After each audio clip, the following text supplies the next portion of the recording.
네, 어제도 우리 소방관 순직 현장을 다녀왔는데 그 안타까운 상황, 특히 그 젊은이가 타인의 생명을 구하기 위해서 불 속으로 뛰어들었다가 본인의 생명을 잃는 그 상황을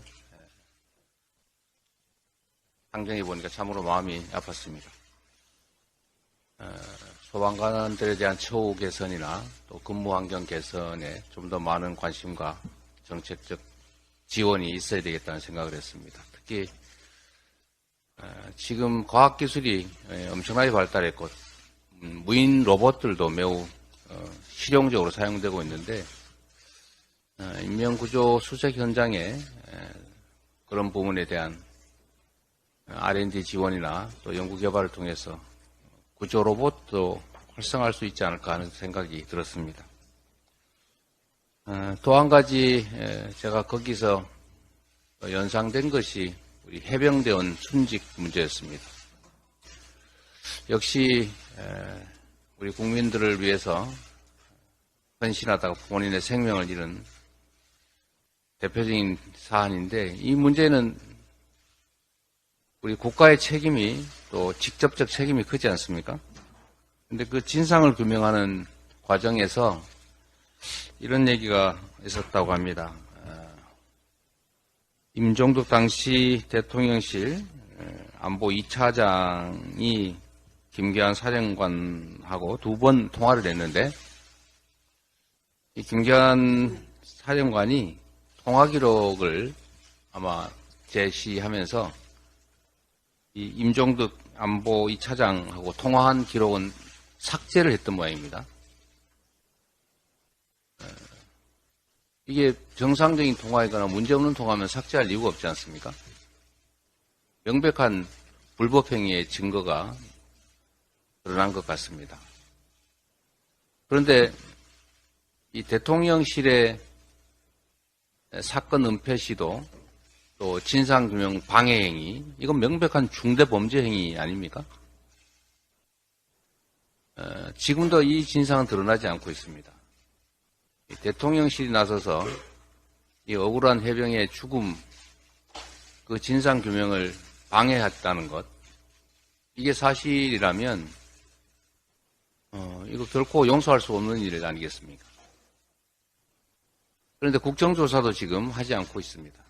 끝까지 계속 거부하고 있습니다. 뭘 숨기려는 것입니까?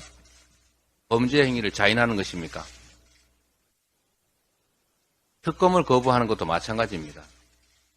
특검을 거부하는 자가 범인이라고 그렇게 수없이 주장하더니 이제는 왜 특검을 거부합니까? 본인이 범인임을 자백하는 것입니까?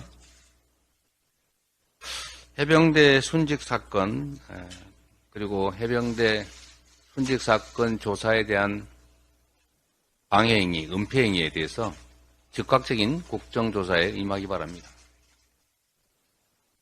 요즘 정부 여당의 행태가 도저히 이해할 수 없습니다. 이게 정상적인 국정을 운영하는 세력인지 도저히 이해할 수가 없는데 지금 준비는 안 됐을 것 같고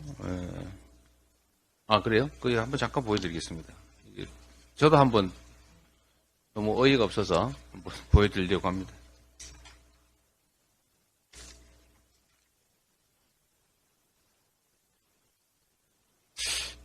말씀을 좀 드리면 우리 정치인들은 또 정치 집단들은 국민으로부터 권력을 위임받기 위해서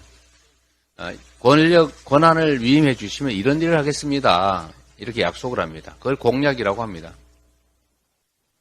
이 공약을 하는 이유는 지금은 할 수가 없는데 선거를 통해서 이렇게 권한을 주시면 이런 걸 하겠습니다. 라고 하는 게 바로 공약 아닙니까? 이 민주주의 대의 정치에서 제 핵심이죠. 그런데 만약에 이런 게 있었다면 어떻겠습니까? 지금도 할 수 있는데 하지도 않으면서 또 이거 주면 하겠습니다. 라고 하는 거. 이거 보통 사기꾼이 하는 일 아닙니까? 지금 할 수 있는데 뭘 자꾸 뭘 해주면 한다고 요구를 합니까? 한번 보십시오. 지금 저희가 예금자 보호를 5천만 원인데 1억으로 올리자. 이거 작년에 저희가 제안했던 겁니다. 미납통신비도 깎아주자. 이거 작년에 저희가 주장했던 겁니다. 그리고 신용대사면 해주자. 이거 작년에 저희가 이미 얘기했던 겁니다. 지금 하면 됩니다. 정부가 권한을 갖고 있지 않습니까? 지금도 법률 개정 제안하면 저희가 바로 응할 것이고, 지금도 신용대사면 정부가 하면 되지 않습니까? 왜 안 합니까? 지금도 할 수 있는데 하지도 않으면서 총선에서 표를 주면 그때 하겠습니다. 이렇게 말하는데 지금 집행 권한을 가지고 할 수 있는데도 안 하는 정부 여당이 총선에서 표를 주면 그때는 하겠습니까? 이거 말고도 수없이 많습니다. 심지어 자신들이 대선 때 약속했던 거, 지난 총선 때 약속했던 거 다시 반복해서 또 공약하는 거 앞으로 수없이 나올 겁니다. 이런 거는 국민의 주권을 위임받겠다고 하는 정상적인 정치 집단이 하는 일이 아니라 사기 집단이 하는 거라고 생각이 됩니다. 누가 그러던데 정책 사기라고. 이거 사실은 금전 사기보다 더 나쁜 겁니다. 돈을 거짓말을 해서 타인의 돈을 뺏는 것, 이걸 사기라고 하는데 거짓말을 해서 국민의 주권을 뺏는 것, 이거 더 큰 잘못 아니겠습니까? 정치를 이런 식으로 하면 안 됩니다. 그리고 국정을 담당하는 정부 여당은 자신들이 국정을 주도하고 일을 하면서 할 수 있는 걸 하고 야당이 못하게 하면 설득하고 타협하고 이래야지. 지금 정부 여당 하는 일 보면 야당 흉보는 게 그냥 일입니다. 무슨 정부 여당이 이렇게 야당 헐뜯는 거 보셨습니까? 야당이 정부 여당 헐뜯었습니까? 이런 식으로 국정을 운영을 하면 나라가 제대로 될 수가 없습니다. 경제가 나빠지고 평화가 위기에 빠지고 민주주의가 훼손되고 민생이 나빠지는 것 다 이런 태도 때문입니다. 대체 관심을 어디에 갔는지 매우 궁금하다는 말씀드리고, 그런 중에 하나의 또 사례로 이 말씀만 드리고 마치겠습니다. 임기 시작 5개월 만에 나경원 저출산 고령사회위원회 부위원장 임명하더니